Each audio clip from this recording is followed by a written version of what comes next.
C'est pourquoi? Si je vous dis que c'est pour l'île aux enfants, vous me croyez ou pas? Ok, donc, oh, surprise, c'est pour 20h10 pétante. Et là, j'ai Salomé Lelouch, Arthur Junio et Marie Fugain à l'arrière, ok? Et David Hallyday, il avait la rougeole ou quoi? Ah, vous n'aimez pas les enfants de célébrité non plus? Ah, c'est qu'aujourd'hui, il y a que des fils d'eux. À mon époque, quand t'étais un fils d'eux, vu la profession de ta mère, tu ne criais pas sur les toits. Hein. Ouais, mais les temps changent. Et puis, il faut croire que le don de comédien, ça se transmet. Ah, Non vu le talent qu'ils ont, c'est comme les héritages, ils doivent sûrement reverser 40%. Hein. Eh, vous êtes dur, hein. Moi, je trouve qu'ils ont du mérite à se faire un prénom dans l'ombre de leurs parents. Mais tu verras dans 15 ans, quand le fils de Stéphane Bern présentera le 20h10, tu l'imagines le gamin, là, hein, petit, frisé, une voix de fossé, boutonneux, avec une tête d'ahuri. Hein? Ah oui, t'as raison, ce sera pas une grande révolution, hein, tu as raison.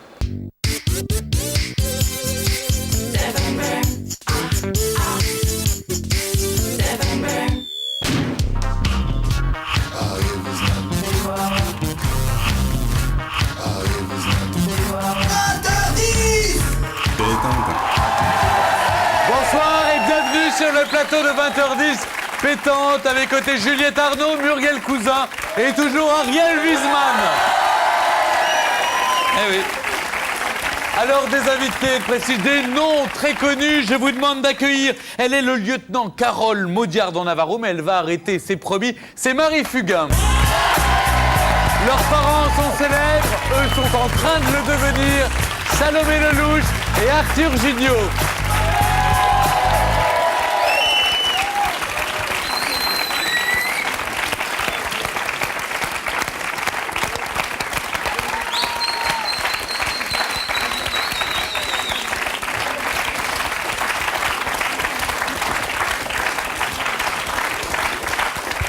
Bonsoir Salomé, bonsoir Marie, bonsoir Arthur. Stéphane, je voulais simplement vous dire que j'étais également avec une fille de... C'est la fille de Régine.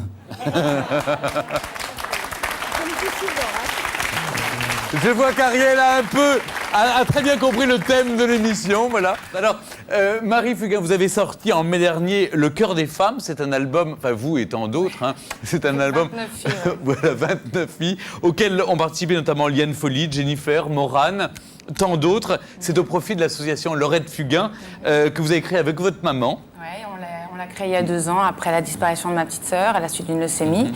Et on a commencé par un single en 2003. Et puis on a fait l'album, voilà, 1 an après, avec plein de femmes de cœur. Alors, toutes se sont mobilisées. Vous, c'était une première que vous chantiez, parce que vous avez toujours dit « Non, moi, je ne sais pas chanter ». Qu'est-ce qui a fait? Alors évidemment, c'était pour une cause noble, celle de l'association au nom de votre sœur. Mais comment Liane Folly a réussi à vous convaincre de chanter? Ça a commencé en fait pour le single où là on avait juste une phrase à chantonner. Et puis je m'étais bien amusée et j'avais un peu cassé la glace en fait, avec une espèce de pudeur qui existe donc depuis 30 ans. Et qu'est-ce qu'il vous a dit votre père quand il a entendu la chanson? En fait, il l'a pas entendu. Il l'a entendu, oui, une fois que j'ai eu enregistré un des titres. Et il était un peu sur le cul, en fait. Donc, j'étais agréablement surprise, lui aussi. Il m'a fait des compliments pendant une demi-heure, non-stop. Il a remis ça le lendemain. Je me suis dit, ah, donc, s'il remet ça, c'est que c'est peut-être... Il y a quelque chose, peut-être. Et ça a marché? Non, parce que j'ai un truc qui, depuis tout à l'heure, ça me trotte dans la tête, autant le sortir. Est-ce que votre père voit toujours les gens du Big Bazar et comment vont-ils? Alors, Ariel... Ça fait 30 ans qu'on lui... Non, mais c'est vrai, je suis très curieux, parce que moi, je les voyais enfants... Moi, j'avais les déguisements, les fringues étaient mes déguisements. Les poils, ouais, j'avais tous les costumes. Ariel, vous chantiez quoi quand vous étiez petit Par exemple, c'est la fête. Et puis ils étaient derrière comme ça, et on sentait que c'était la fête. Avec la cape, le chapeau de forme mais et tout. Oui. Ouais. Et puis après, il y a eu la compagnie créole qui a honteusement pillé ça et qui a fait on va au bal masqué. Et puis après, ça a dégénéré, c'est Francky Vincent, vas-y Francky. Ah, c'est un fils, lui, il est fils de Dorothée, enfin de la génération Dorothée, Ariel. Alors, ça a bien marché, j'imagine, l'album, ça vous a permis, à la fondation, à l'association Laurette Fugain de récolter suffisamment de fonds pour mener cette action dans les hôpitaux et... Ouais, en fait, le disque et l'association en général nous ont vraiment permis de récolter beaucoup d'argent. On en a une énorme partie qui va à la recherche. Le reste nous sert à mettre en place des campagnes de pub pour continuer. On organise des sorties pour les enfants, on organise plein de choses. Ça devient quelque chose de très gros en très peu de temps, donc on est un peu submergé. Et puis, peut-être un petit truc de savoir-vivre, hein, je le dis aux gens, les albums à vocation caritative, ne les téléchargez pas, même s'ils vous plaisent beaucoup. Merci Ariel de le préciser, c'est vrai. C'est super important parce que c'est vraiment... C'est grâce à ça qu'on peut sauver d'autres enfants qui sont atteints de leucémie. Alors, évidemment, c'est la question bateau. Moi, les clichés, je vais rentrer dedans à fond ce soir. Mais super. Le fait d'avoir un nom, de s'appeler Fugain, est-ce que ça aide? Je sais que votre maman s'est lancée à fond dans le combat. Et vous, Marie, vous aussi. Est-ce que le fait de porter le nom de Fugain, ça aide pour récolter? Pour la sauce, oui. C'est énorme. On a eu avec nous tous les médias dont on a eu besoin. Et si ce nom doit servir à quelque chose, c'est bien ça. Ouais. Alors Salomé Lelouch, vous avez dit, quand on grandit dans une famille connue, on a deux solutions. Soit on y va à fond, soit au contraire, on va s'exiler en Corrèze. Non, je vous ai pas vu dans la ferme. Bon, c'était en Ardèche, je me suis dit. C'est gentil pour ceux qui habitent en Corrèze. Oui. Non, mais c'était une figure de style. C'est-à-dire aller vivre à la campagne. Oui, non, enfin j'ai dit ça à mon avis déjà il y a un moment, donc je me suis un peu tempérée, hein, voilà. Et oui, non, je le pense plus. Sincèrement, je le pense plus. Cela dit, bon, le théâtre de l'œuvre est un peu loin. Hein, c'est-à-dire qu'il faut venir à Paris pour aller au théâtre de l'œuvre. Depuis le 31 août, vous jouez Un baiser, un vrai. C'est une pièce anglaise de Chris Chibnall. Vous êtes aux côtés de deux monstres sacrés du théâtre. Ça même plus comme ça, c'est hallucinant. Geneviève Fontanelle et Michel Duchossois. C'est-à-dire qu'il y a deux grands monstres du théâtre et puis il y a deux noms connus aussi, mais pour d'autres raisons. Salomé Lelouch et Arthur Jugnot. Comment on vit cet équilibre entre...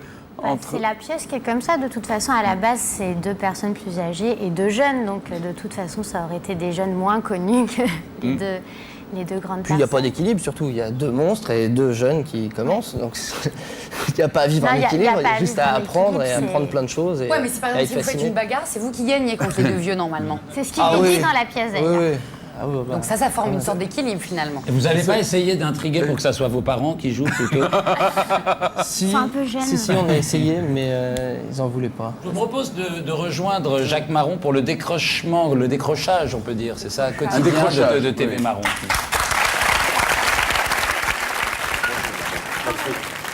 Donc voilà, très simplement, on cherche des personnes pour interviewer occasionnellement, comme ça, très occasionnellement, des stars. Donc imaginons que je suis un acteur, que je viens de tourner un film d'action avec Tom Cruise, on s'en fout. Je vous présente Patrick Deroy. Il projette de faire une grande carrière dans le cinéma.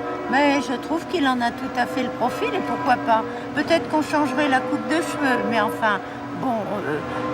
Êtes-vous superficiel? Moi, mais pas du tout. D'ailleurs, c'est superstitieux qui a marqué. Superstitieux, d'accord. Écoutez, excusez-moi, mais c'est pas très bien écrit, hein? Et vous avez plusieurs compagnes, peut-être? Ah oui, moi mais je ne peux pas dire leur nom car elles sont... Ah ben non, mais ça, je vous le demande pas, seulement vous êtes un peu le... Vous êtes quand même un petit peu... Ouais, mais... Fouineuse, hein? Vous êtes un peu comme vous savez, le pissenlit de Larousse, hein? Êtes-vous comme certaines stars imprévisibles? Pas du tout, je ne vois pas du tout pourquoi vous me posez la question. Patrick, vous avez l'air vexé, je vous présente toutes mes excuses. Venez continuer et nous parler des tomates. Je ne suis pas du tout imprévisible. Attendez, le pissenlit de Larousse. Oui. Oui. Et alors? Et bien alors là, ce sont toutes les nanas supposées que vous pourriez rencontrer. Non mais arrêtez avec cette question. Bah écoutez, si vous voulez pas jouer le jeu, on va recevoir quelqu'un d'autre. Hein. Vous avez de la chance que je suis en promo. Et je vous remercie de m'avoir accordé cette interview. Et moi, je vous remercie de m'avoir invité, Pauline. Et rendez l'antenne à vous les studios. Rendez l'antenne à vous les studios. Je rends à vous les studios. À vous les studios.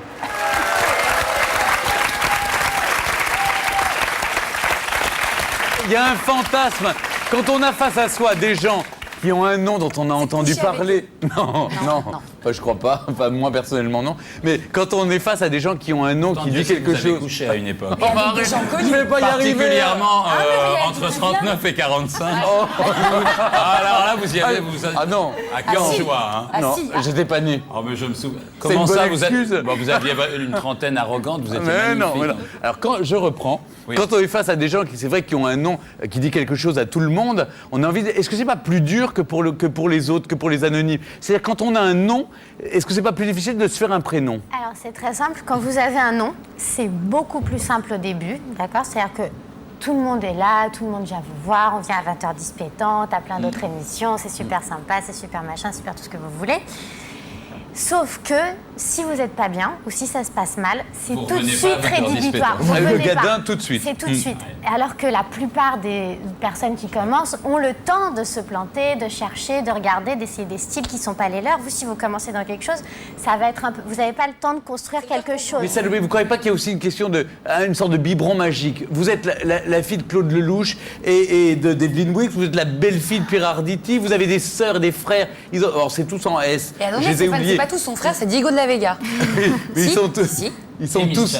Et Miss Cha-Cha-Cha. Ils sont tous connus. Est-ce qu'on n'est pas, comment dire, élevé dans ce métier? C'est-à-dire, très tôt, on est formé ou formaté, ou en tout cas biberonné. Formité. Non, mais on prend des. Est-ce qu'on ne peut pas vous répondre parce qu'on n'a pas connu autre chose? Par rapport à l'apprentissage, c'est pareil pour la chanson, mais on dit souvent si on est plombier, si on a un papa plombier, ça choque personne d'être plombier. Moi, il y a une autre phrase que je trouve un peu plus jolie, quitte à être cucu, c'est quand on a un père astronome, on connaît les étoiles. Ça nous intéresse peut-être pas, on n'a pas envie forcément de le devenir, mais c'est vrai que ça fait des années que lors de repas, on entend des choses, pourquoi il était bien, pourquoi il n'était pas bien. Alors c'est totalement subjectif, encore une fois. On a des parents qui sont en plus directeurs d'acteurs, donc qui vraiment, on a eu la chance d'être nés dans cet univers-là et d'entendre tellement de conversations, tellement de critiques positives comme négatives, qu'il y a des choses où Fait le chemin à l'envers un peu. tout de suite, on est bloqué. C'est-à-dire qu'on arrive et on dit ah non, faut pas faire cette erreur-là, faut pas faire. Donc, on a appris beaucoup de choses. Par exemple, Marie, Là, c'est une question très très très importante et vous allez comprendre pourquoi. Par exemple, quelqu'un qui s'appelle Durand, on lui dit pas ah t'es le fils de Guillaume Durand, ça passe comme ça. Vous, évidemment, c'est des noms qu'on reconnaît. Est-ce que des fois vous n'avez jamais été tenté de dire bon ben je m'appelle Salomé Berthier? Moi, déjà, on m'a pas demandé vraiment mon avis. Hein, Commencé à 6 mois. Et je m'appelais Salomé tout court sur tous les génériques de films de mon père, justement pour être protégée de ça un petit peu.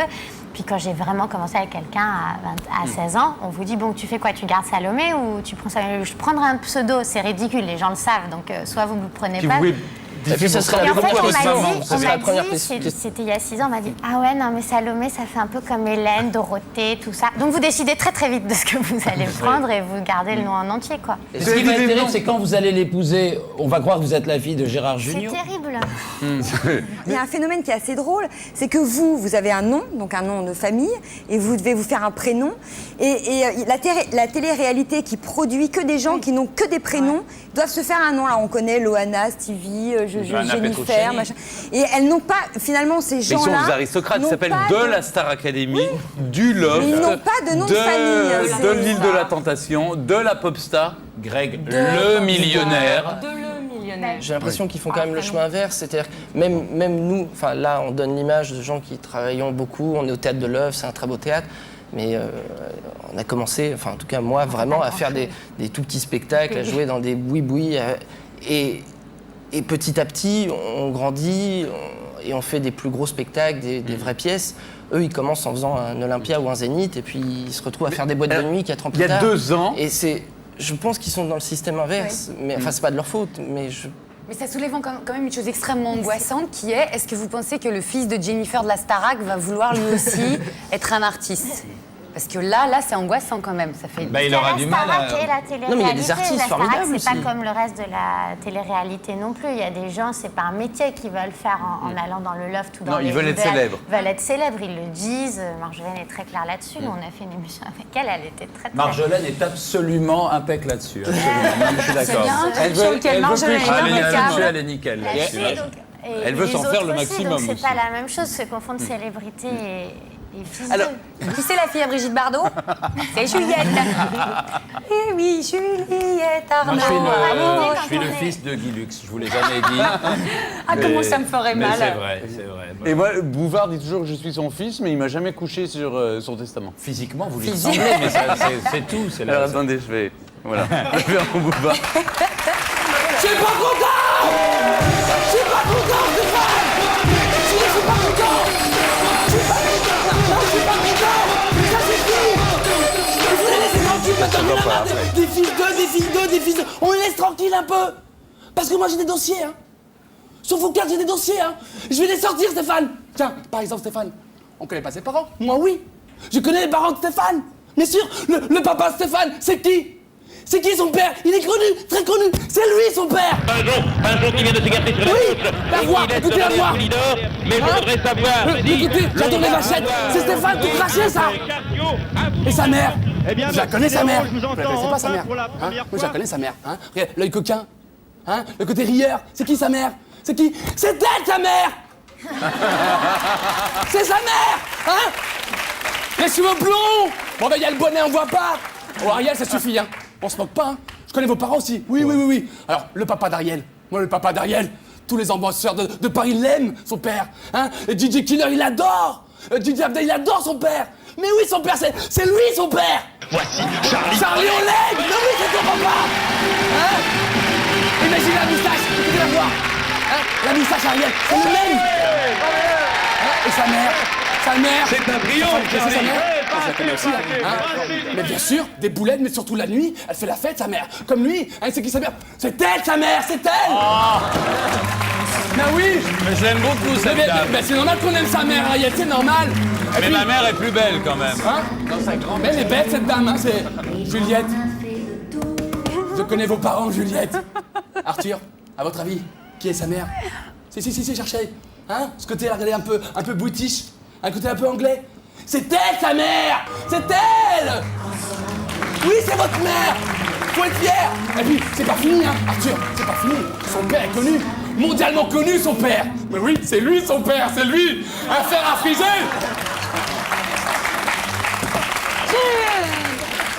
Muriel.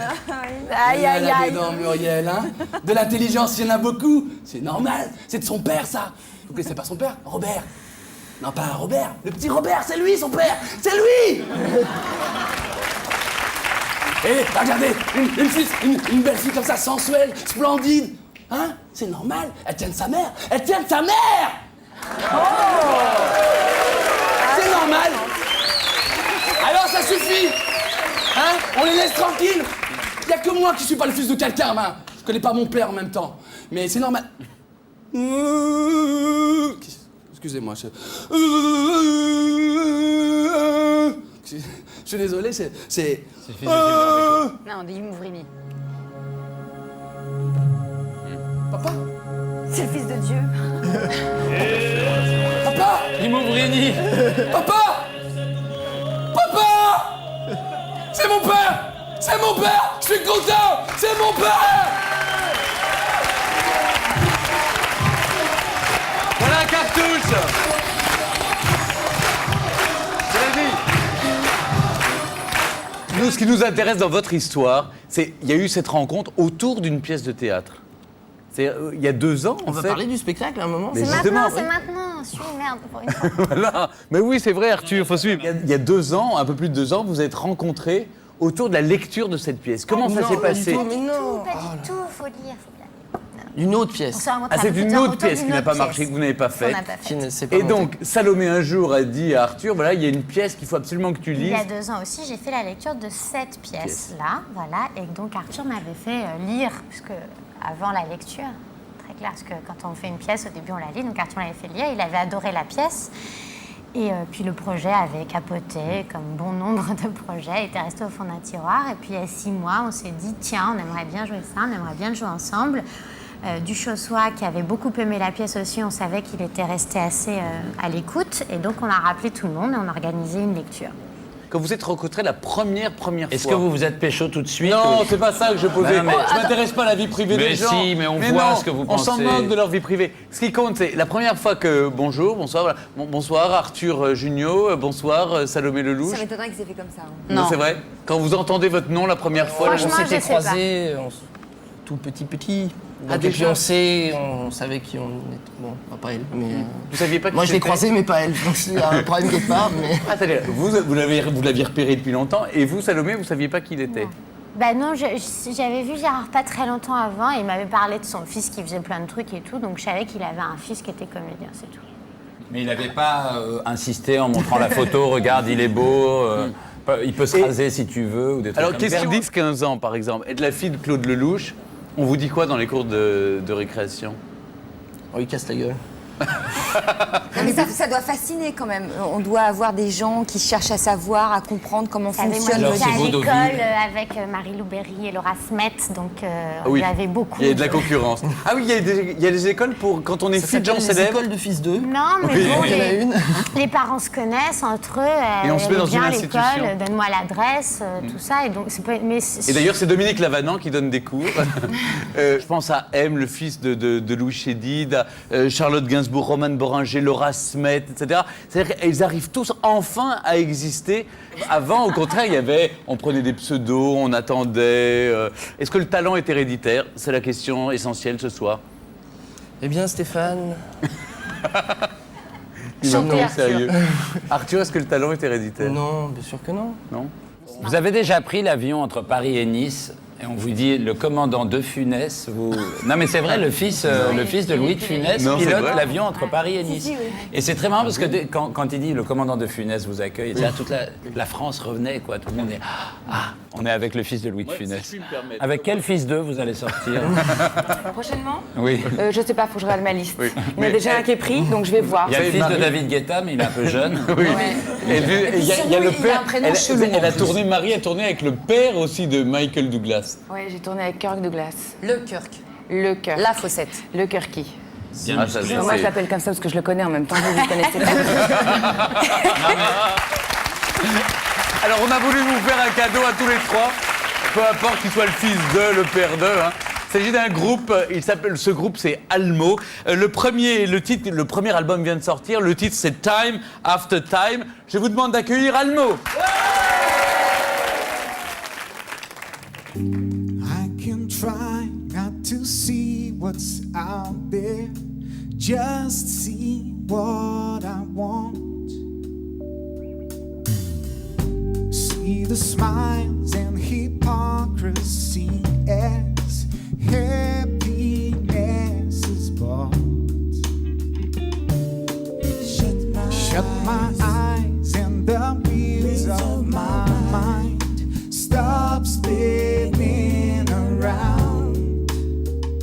No more time, no more tears, no more questions, no fears. But it goes on and on. Yes, and time after time, after day, after doing every day what it takes to survive.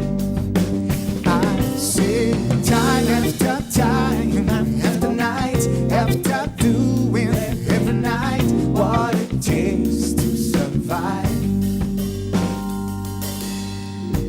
Every day I can see you out there hustling down the street. I can tell you ain't making it by how you drag your feet. Yeah, but who am I to judge other people with cheap psychology? No more time, no more tears, no more questions, no fears. But it goes on and on. Yes, and time after time, after day, after doing every day what it takes to survive. I say time after time, after night, after doing every night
Ah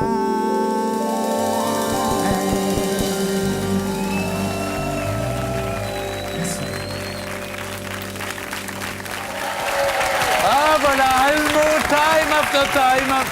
Et alors, c'est comme nous, vous aimez ce groupe, vous pouvez le retrouver le 20 octobre à 21h, c'est à la Seine-Bastille à Paris, évidemment.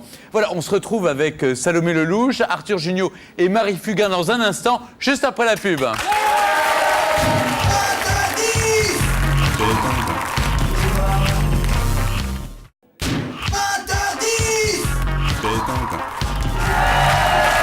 Retour sur le plateau de 20h10 pétante avec Marie Fugain. Je vous rappelle le disque Le cœur des femmes au profit de l'association Laurette Fugain. Alors je donnerai toutes les coordonnées à la fin de l'émission parce que c'est important de soutenir cette noble cause. Et puis avec nous Salomé Lelouch et Arthur Jugnot qui sont à l'affiche de Un baiser, un vrai au Théâtre de l'Œuvre. Voilà, c'est à Paris, on voit l'affiche, tout va bien. Vous, Marie, vous avez incarné pendant des années le lieutenant Carole Maudiard dans Navarro. Des années 15 ans. C'est ça, non? Non. Ça fait 4 ans. 4 ans. Ça fait des années. Mais ils ont 2 ans. Et je pense qu'ils ont 2 ans d'inédit, donc en fait, il n'y en a pas tant que ça qui sont passés. Mais ça fait un petit moment. Donc là, on va voir encore pendant 2 ans de choses que vous avez tournées dans le passé. Oui. Et vous pensez arrêter ou... Oui, moi j'ai envie d'arrêter, j'ai envie de passer à autre chose maintenant, j'ai envie de remonter sur scène, ce que j'ai goûté aussi au théâtre il y a quelques années, j'ai envie de remonter sur scène. Et puis, la chanson c'est vrai que maintenant, ça me titille un peu quand même. Mais pas faire un album pour faire un album parce que ça voudrait rien dire, mais peut-être plus genre comédie musicale. Le Big Bazar. Non, pas de comédie musicale où j'ai besoin de hurler pour faire entendre ma voix, mais un truc vraiment, une comédie musicale, quoi. Chanter, danser, jouer. Un album sous le nom de Lieutenant. J'y ai pensé. Ça peut être bien. Ouais. Mais c'est En pas un même temps, le projet... lieutenant Maudiard, elle est la fille de personne, et moi je suis pas habituée à ça. Chanson du lieutenant Maudiard. En tout cas, vous, Arthur et Salomé aussi, comme Marie, vous faites énormément de choses, en plus de jouer cette pièce. C'est Arthur, je crois que vous avez produit 2 spectacles pour enfants à Avignon, et vous, Salomé, vous mettez en scène un spectacle pour enfants, Un amour de sorcière. Ouais. Ce sont des expériences qui vous enrichissent d'une autre manière, ça s'adresse à des enfants. C'est génial. C'est génial parce qu'il n'y a aucune pression, il n'y a aucune qu'est-ce qu'ils vont se dire, qu'est-ce qu'ils vont en penser, tout ça. On s'amuse, on est là. On a un public qui en plus est beaucoup plus exigeant parce que les enfants ne sont pas du tout polis, contrairement aux grands. Et puis on se rappelle que pourquoi on avait envie de faire ça quand on était petit, justement, les costumes, les déguisements, les épées, les décors, les machins, la peinture, c'est génial. C'est-à-dire vous avez créé des Pour les boîtes de enfants. production en fait, l'un et l'autre. Oui, oui. Mais vous, je crois que il a un nom étrange, votre...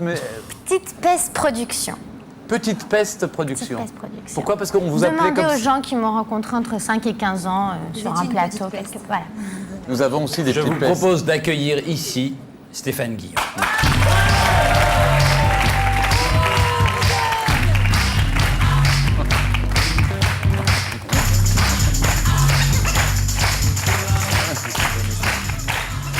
Bonsoir Stéphane. Voilà, viens. À mon avis. C'est une émission Fils 2, c'est ça? Voilà. Et vous pouvez nous présenter Bah, c'est César. Allez. Voilà, on se croirait chez Jacques Martin, pas t'asseoir chez nous.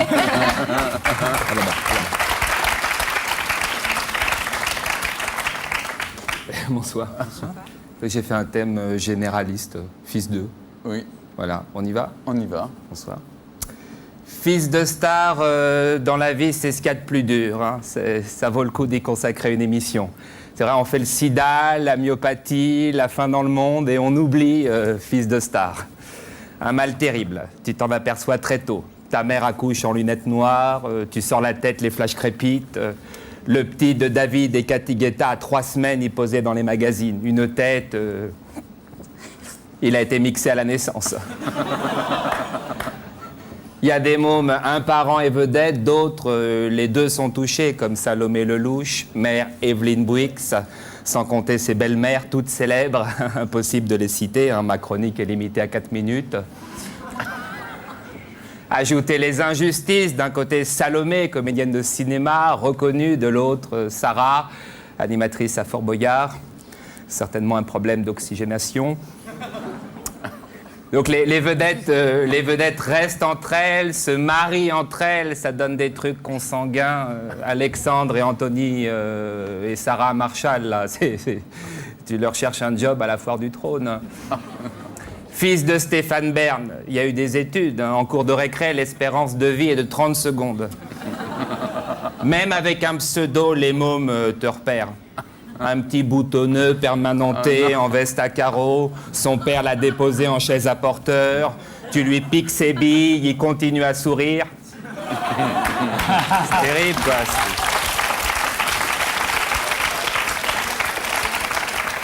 S'il s'échappe avec ses talons Richelieu, tu le rattrapes. Fils de Fogiel, on dirait une insulte.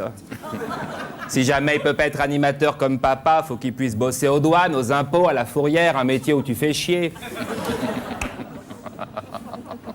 Fils de star, faut se surpasser sans arrêt, même physiquement. Fils d'Alain Delon, t'as la tête de Junio jeune.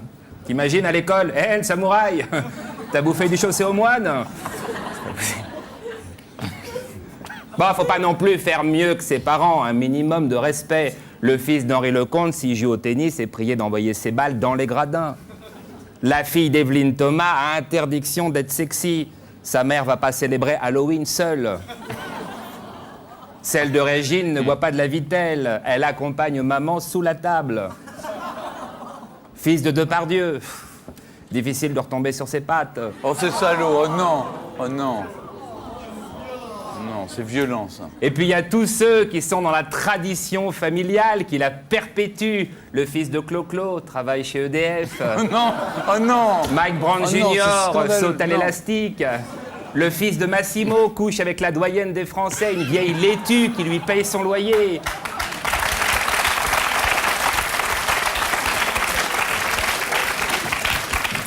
Le fils d'Orlando publie un livre choc. Dalida n'est pas morte, c'était papa avec une perruque. Préface Benjamin Castaldi. Le fils de Stéphane Guillon. Ah oui, j'oubliais. Le petit Guillon travaille aux abattoirs de la Villette. Il vous embrasse. Merci. On va répondre, hein. Salomé. Vous voulez répondre? Il est parti en Non mais on peut courant. répondre. Il part chaque fois, mais on peut lui répondre. C'est qui, lui? La même. C'est un humoriste qui a du talent, mais... Ouais, il y a des trucs rigolos, mais il y a des trucs méchants. Non, il y a des attentes personnelles qui servent à Et rien. puis, Ça, on les a pas comprises, nous, mais enfin pas toutes. Bah, peu importe, mais enfin, Mais j'ai pas apprécié ce qu'il a dit à un moment donné par le bout de ma sœur. Donc maintenant, après, on vous balance des horreurs alors qu'on vous a invité sur votre famille ou sur des gens que vous pouvez connaître. Je trouve ça pas très élégant. Personnellement, j'en suis désolé, je vais vous dire, Salomé, je pensais qu'on vous avait prévenu, c'est... On nous a pas Je suis prévenus, désolé. on nous l'a fait à l'envers. D'accord. Moi, j'ai... Vous savez, il y en a marre qu'on parle toujours des enfants d'eux. Si on allait voir les mamans, vous savez, on a dans cette émission, pendant qu'on fait cette émission, eh bien, il y a une mère de famille qui nous regarde avec ses deux enfants. Je vous propose tout de suite d'aller chez maman.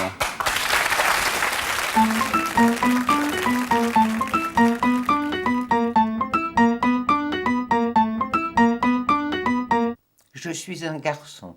Hein? Je suis un garçon. Un homme, si tu préfères.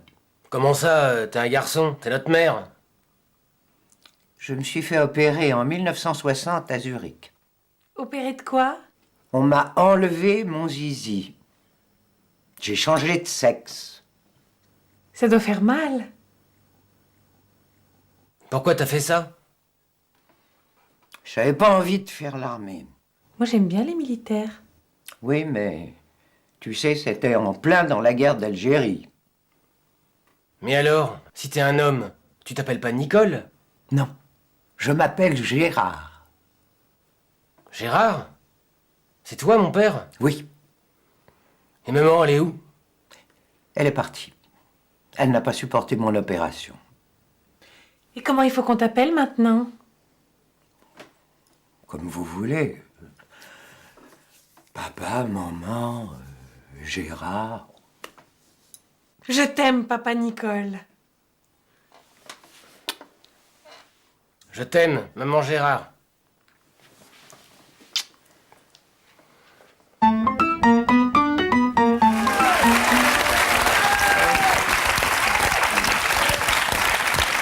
Voilà, merci Françoise Christophe, Marie Parouti et Sébastien Thierry. Alors Stéphane, vous savez, c'est Oui, toujours allez. très très intéressant d'aller un tout petit peu dans le public. Jessica, tu as 12 ans, à un moment il y a eu un malaise, tu t'es senti mal dans cette émission, pourquoi ? Parce que, c'est-à-dire que j'ai senti une sorte de mensonge qui régnait un petit peu sur tout le plateau. C'est vrai, les fils de ceci, cela, finalement, il faut les laisser tranquilles. On s'en tape un peu le coquillard. C'est vrai, Stéphane. D'autant qu'il y a quand même un mensonge. Tout le monde s'en est bien rendu compte. C'est-à-dire C'est-à-dire que tout le monde a bien vu qu'il s'est passé un truc entre Muriel et vous hier soir. Et je pense que ça serait plus simple de le dire. C'est vrai, enfin, vous êtes ensemble, maintenant on peut peut-être le dire, Stéphane et Muriel.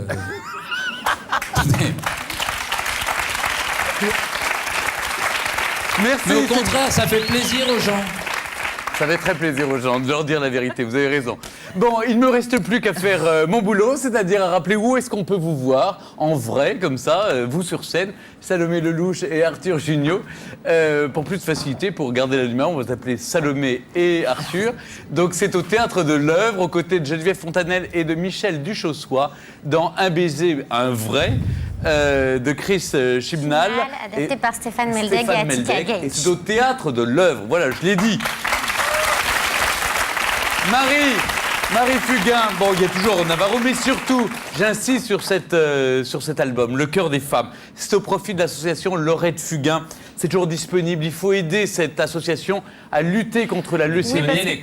Si je puis me permettre, c'est pas un album à court terme, quoi. On va pas en faire un tous les ans, donc c'est vraiment quelque chose. Si les gens n'ont pas eu le temps de l'acheter, il est de nouveau dans tous les grands magasins. On voit là, je pense que l'adresse s'inscrit. Oui. Sinon, moi je vous la donne. C'est 99 103 rue de Sèvres, 75 006 Paris. Et sinon, il y a www.laurettefugain.org, c'est le site de l'association. Voilà, soutenez parce que c'est vraiment une œuvre qui nous émeut tous. Et si on vous donnait des plaquettes Ah oui aussi. Alors pour donner ces plaquettes, on va dans n'importe quel hôpital qui a une banque de sang, on va là-bas, il y a un premier rendez-vous, on vous pose plein de questions, vous répondez à un grand questionnaire et puis on vous rappelle pour un don de plaquettes. Il y a une autre petite chose dont je veux parler, c'est qu'on a besoin aussi de donneurs de moelle osseuse. Ça n'est pas la moelle épinière, c'est la moelle osseuse. Donc si les gens sont intéressés, qu'ils se renseignent dans les hôpitaux parce que c'est quelque chose de très très important aussi, qui va avec les plaquettes, tout ça est lié. Voilà. J'imagine, Marie, vous allez passer plus de temps aussi à soutenir. On vous sent de plus en plus investi avec votre maman.